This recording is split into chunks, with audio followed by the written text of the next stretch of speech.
여러분들이 최근 시장에서 가장 궁금한 게 도대체 왜 우리나라 원달러 환율 안 내려요? 이 원달러 환율 때문에 사고 싶어도 지금 공격적으로 못 사요 라고 생각하시는 분들, 그렇게 또 말씀하시는 분들이 많으신 것 같아서 오늘 이제 유신익 박사님 오신 김에 이 환율에 대한 이야기를 좀 집중적으로 한번 여쭤보려고 합니다.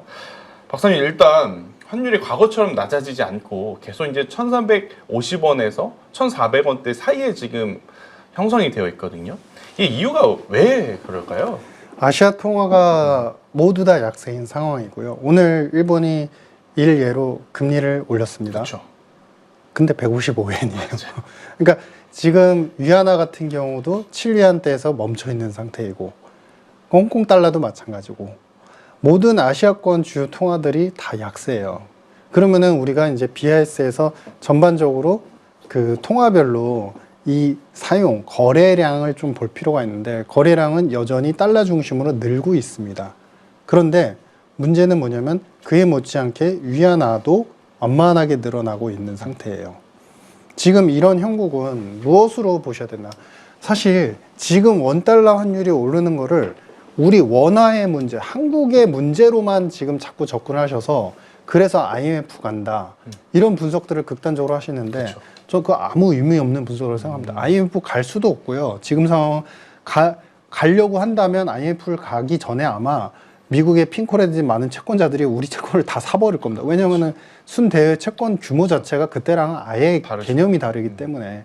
근데 IMF는 안 가도 그러면 이 기저에 있는 현상은 뭐냐면, 지금 예전에 그 말씀들을 하셨잖아요. 달러 패권이 서서히 약화된다. 무너지진 않겠지만 서서히 약화된다.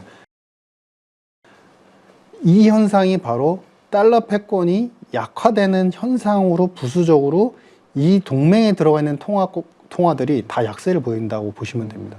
즉, 이게 뭐냐면은, 그러면은 예전에 우리 스털링 블럭이라고 하는 파운드가 제일 통화였을 때가 있었습니다. 1900 초반 년도, 1910, 20년도에. 근데 막 부채를 엄청 찍어내다가 그다음에 2차 대전 이후에 전후 복구를 못 해가지고 빚을 갖다가 어마어마하게 들었는데, 빚을 누구한테 졌냐면은 미국한테 빚을 졌어요. 그러면서 이제 결국엔 모라토리엄과 같은 채무 불이행의 리스크가 커지면서, 그러면서 전 세계가 전반적으로 이제 파운드의 사용량을 쫙 줄이고 달러 사용량이 쫙 늘어나면서 달러가 패권으로 바뀐 겁니다. 근데 중요한 건 뭐냐면 그 사이에 변곡점이 있었어요. 신호가 있었습니다.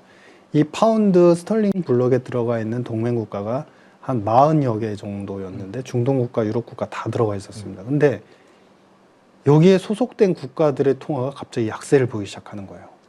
근데 그것을 통화 약세를 거의 대부분 패러티였거든요. 이제 파운드하고. 근데 그걸 갖다가 개입을 통해서 자체적으로 자국들이 방어를 하려고 하는데 방어를 해도 안 잡혀요. 지금이 바로 그 시그널들이다. 그러니까 그러면은 지금 통화패권이 위안화로 넘어가느냐? 그건 아닌데, 중요한 건 뭐냐면 그들도 통일화된 위안화 블록에서도 통일화된 패권 통화가 존재하질 않아요. 사실은 중국은 위안화를 밀고 싶지만 아직도 여러 가지 스위프트를 대체할 만한 시스템도 없고, 동상이명인 게 뭐냐면, 위안화는 중국은 위안화를 국제화시키고 싶지만 사실은 러시아는 직접적인 언급을 안 했지만 루블을 국제화시키고 싶어요. 그러니까 이게 통일화가 안 된 상태에서 그 수요가 그러면 결국 어디로 가느냐? 금으로 가고 있는 거예요. 그러면 지금은 무엇의 싸움이냐면요, 정확히 표현하면 금과 달러의 싸움인 겁니다. 기타 이 미국의 패권에 멀어지고 싶고 여기에서 이제는 탈출하고 싶은 국가들은 금으로 다 집중이 되고 있는 것이고, 그러면서 서서히 서브, 그래도 이 블록 안에서는 달러는 어쨌든 제일 통하니까 달러를 사용량 자체를 줄이거나 거래량을 줄이진 않지만, 그 대신 뭐가 되면 달러에 연동되는 동맹국들의 통화가 약세를 보이기 시작하는 거예요. 그러면 이 현상은 언제까지 지속이 될 거냐? 앞으로 더 가속화될 거다. 그럴 수밖에 없겠네. 그러면은 이런 상황에서 환율이 1,600원 가네, 1,700원, 그렇게까지 가지 않을 것 같은데, 왜냐하면은 이 안에서의 플로우도 또 존재를 하기 때문에, 세상의 일을 극단적으로 망했다, 안 망했다, 성공했다, 안 망했다, 뭐 이런 쪽으로만 이렇게 접근하면 자본시장은 판단이 되게 어렵거든요. 그렇죠. 그럼 지금 현상은 뭐냐면, 이런 이제 동맹국들에서 돈이 서서히 빠지면서 아시아권 그리고 미국에 연동되어 있는 국가들의 통화가 약세를 보이는 현상은 노멀이 되어 간다. 그러니까 감당해야 되는 리스크도 있지만 그런 리스크 팩터가 이제 고정 변수화 되는 상황이다. 그래서 이러한 상황이 앞으로 이제 노멀화되면서 외국인들 입장에서 생각을 한다면 해외 외국인 투자자들이나 그런 분들의 입장에서 생각한다면 이제는 이러한 환율이 높아져 있는 국가들의 채권에 대해서는 쉽게 접근하기 힘들겠죠. 확실한 이제 그 중앙은행이나 정부가 확실한 드라이브를 걸고서 유동성을 공급한다든지 아니면 채권을 확실하게 금리를 내려서 무언가를 이제 경제 리더십을 잡겠다는 신호를 보이기 전까지는 외국인들 입장에서 채권의 선물이라든지 현물의 채권에 투자하기가 힘든 환경입니다. 그렇죠. 그렇기 때문에 우리나라의 금리, 시장 금리는 완만하게 같이 끄달려 올라가는 형국이 될 수밖에 없다. 앞으로도 그거는 좀 장기화될 수밖에 없다. 뭐 이런 판단입니다. 참 이게 환율 시장을 보려면 원자재 시장도 봐야 되고 또 우리나라만 생각해서는 안 되고 우리나라 주변 국가들에 대한 화폐의 가치가 같이 떨어지고 있느냐 아니면 같이 올라가고 있느냐 이런 거를 봐야 되다 보니까 굉장히 복잡한 것 같아요. 그래도 아마 저처럼 박사님 말 듣고 좀 안도의 한숨을 내쉬는 분들이 좀 있을 것 같습니다. 대신에 이제 편견을 좀 깨야 될 것 같아요.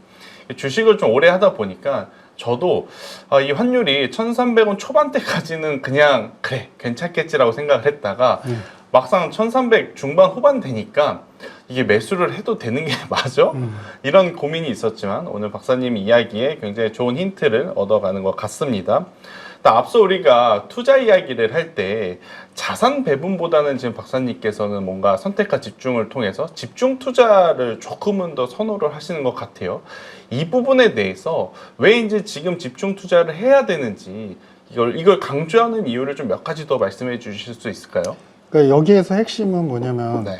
기조적인 자산 배분은 이제 우리의 전통 이제 블랙 리터만에서 이야기하는 자산 배분의 어떤 기조를 보시면 금리가 안정화되어 있는 상태에서 각 자산군별로 변동성이 특징이 다 다르죠.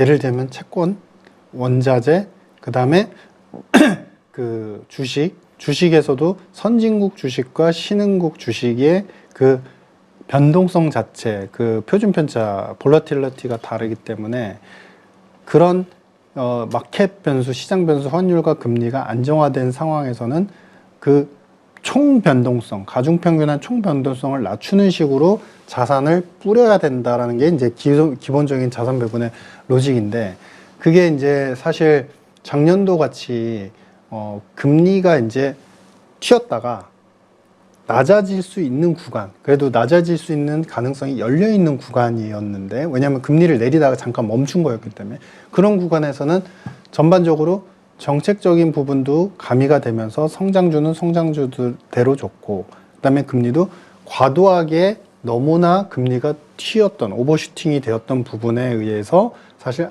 그 정도까지는 아니라 금리 인하 사이클은 계속돼라는 그런 믿음으로 전환되면서 채권도 자본 차익을 얻을 수 있었고 그런 이제 유동성에 대한 기대까지도 또 가미가 되니까 정책적으로 그러니까 이제 비트코인과 같은 이제 위험 투자 우리 암호 자산 같은 경우도 좋을 수 있었고 근데 그게 모든 에브리 자산이 다 랠리를 보였을 수 있었던 결정적인 이유였었던 것 같고요. 근데 올해는 그 전환이 좀 바뀌는 겁니다. 그러니까 뭐냐면 여기서 시장 금리가 더 떨어져야 된다고 한다면 그거는 강한 무언가가 있어야 돼요. 그러니까 강한 명분이 있어야 돼요. 내리겠다, 이제 뭐 중립금리를 더 밑으로 보고 있으니까 내리겠다 이런 거 말고 선제적으로 뭔가 대응해서 내리겠다 말고 예, 그렇죠. 그 대응해서 내리겠다가 아니라 시장이 납득할 만큼 내릴 수밖에 없는 여건과 명분들이 조성이 되어야 돼요. 근데 그런 여건이 지금 우리가 소비 아까 CPI에서 전 영상에서 말씀드린 것처럼 소비에서 보면 사실 그런 여건이 명확하지가 않아요, 아직. 그렇죠. 왜냐하면 성장의 어떤 기미나 화로는 미국은 아직도 불씨가 남아있어요. 그렇죠. 건드려주면 바로 탈 거예요. 그래서 그 얘기는 뭐냐면 한마디로 이걸 요약해보면 조달금리와 조달 비용에 대한 문제들 돈은 정말 더 많이 뿌려지고 명목금액 규모로 보면 더 많이 뿌려지겠지만 이 조달에 대한 코스트에 대한 문제들이 올해가 진짜 정말 최악이 될 것이다. 정말 힘들 것이다. 그러니까 이게 뭐냐면은 아예 크러쉬가 나가지고 확 꺼졌다가 가면은 좋아요. 그렇죠. 정리가 되고 가면. 근데 이 잔재되어 있는 그런 조달 비용이나 부담이 계속 잔존을 하면요. 투자자들이 특히 헤지펀드라든지 외국인 투자자들이 쉽게 달려들지 못해요. 왜냐하면 자신들의 조달, 캐리되는 자금에 대한 비용 부담에 대해서 계속 압박을 느끼기 때문에. 그럼 뭐냐면 돈을 빼는 것도 아니고 넣는 것도 아닌 그런 상황이 계속 반복됩니다. 메마르는구나. 네. 그러면 시장은 어떻게 되냐? 정말 선장하는 딱 하나, 아, 정말 정확한 딱 하나를 선택할 수밖에 없는 거예요. 그래서 오히려 올해 같은 때가 작년 같은 때는 금리가 그래도 한 50bp 정도의 인하, 그러니까 하락하는 그 보폭이 있었잖아요. 네. 근데 지금은 그 보폭이 한 20-30%, 20-30bp 정도 내려갔다가 또 위로도 튈 수 있고, 그러니까 이게 갇힌 상황이 돼버리니까 그에 의해서 어떤 투자의 메커니즘도 정말 명확한 하나, 최소 50% 이상의 성장을 기대할 수 있는 기업 하나, 한 군, 이렇게만 집중할 수밖에 없다. 그래서 올해는 정말 집중 투자를 잘 하셔야 될 것 같다. 이런 판단이. 아무튼 우리 투자자분들이 가장 궁금해할 건 이걸 것 같아요. 연말 연초의 증시 키워드는 무엇일까? 그리고 지금 주도주가 여전히 뭐 AI 산업이 꽉 쥐고는 있는 것처럼 보이지만 참 힘들다 혹은 어렵다라고 느끼시는 분들이 많은데, 박사님이 보시기엔 연말 연초의 증시 키워드 딱 하나를 꼽자면 이거, 그리고 주도주가 뭐가 될까라고 하면 어떤 섹터와 어떤 기업들이 이 자리를 차지할까요? 전 바이오라고 생각합니다. 바이오. 오히려 지금 AI는 네. 산업적인 성장은 앞으로 5년, 10년간 더 갈 거라고 봐요. 그렇죠. 근데 투자자의 관점에서 보면 네. 나올 건 이미 다 나왔어요, 사실. 그리고 예측도 뻔해요. 그러니까 모르는 무언가의 성장을 기대하기가 힘든 거예요. 그 마켓 인텔리전스에서 실제 그 M7 기업들, 우리 이제 그 하이퍼스케일 기업들이 계획이 아니라 투자를 실제 시행한 규모를 측정해 보니까 24년도에 한 2,200에서 500억 달러 실제 투자를 했고요. 그 다음에 25년도에 3,500억 달러 내외 정도를 투자를 실제 집행했습니다.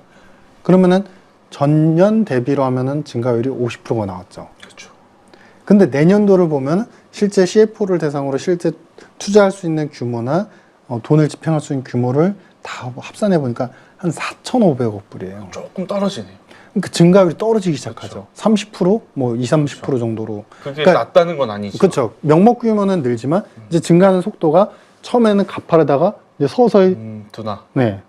그럼 뭐냐면 앞으로 나올 수 있는 그림이나 내러티브 이로 인해서 산업이 변화할 모습들은 약간은 보인다는 거예요. 우리가 보이면 항상 그렇잖아요. 실적이 좋고 기업이 이익이 체력이 좋은데 너무 눈에 뻔히 보이면 주가가 안 가잖아요. 그렇죠. 지금 AI는 좀 그런 국면에 들어갔다고 봅니다. 앞에서 말씀드린 것과 같이 결국에는 이제 성장에 집중이 되는 카테고리의 기업군을 보셔야 된다는 것이고, 오히려 정책적으로 천명하지도 않았고 지원을 크게 하지 않았고 트럼프가 떠들썩하게 하지 않았지만 완만하게 업 자체가 계속 순환적인 조금씩 개선이 조금씩. 되는 산업이 뭐냐면 바로 바이오 산업이에요. 첫 번째, 특허 만료 이슈가 있죠. 미국 빅파마들의 그렇죠. 특허 만료 이슈 때문에 계속 사들이죠. 사는데 작년도, 그러니까 올해죠. 25년도에 우리나라의 많은 중요한 기업들, 알테오젠, 에이비리 바이오, 뭐 그런 큰 기업들의 플랫폼과 각자가 갖고 있는 기술 역량이 미국 빅팜들한테 릴리나 머크한테 설득이 됐어요. 설득이 돼서 라이센싱 아웃이 됐어요. 됐죠. 그러면서 사실 우리나라의 많은 그동안 연구에 집중했던 기업들 입장에서 성과를 내면서 관심을 갖게 됐어요. 근데 이 기저의 기반에는 무엇이 깔려 있느냐? 사실 생뚱맞은 얘기지만 미국과 영국의 협상에 있었습니다. 힌트는.